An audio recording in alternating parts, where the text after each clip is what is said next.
ఉమ్మి వేసినా గాని ఊరాకుంటివా ప్రభువా, ఉమ్మి వేసినా గాని ఊరాకుంటివా ప్రభువా, నమ్మిన వేళ నా ఉమ్మి లేదని చూపా, నమ్మిన వేళ నా ఉమ్మి లేదని చూపా, బలి అయితివా నా కొరకై.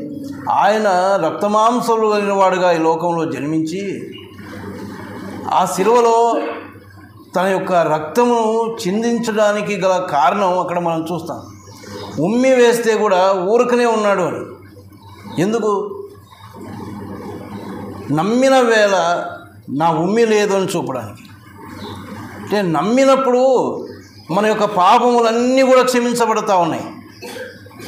ఏ పాపముల కొరకై ఉమ్మి వేయించుకోవాలో ఆ ఉమ్మి ఆయన వేయించుకున్నాడు కాబట్టి ఆయన నమ్మిన తర్వాత ఆ ఉమ్మి మనకు లేకుండా చేశాడు.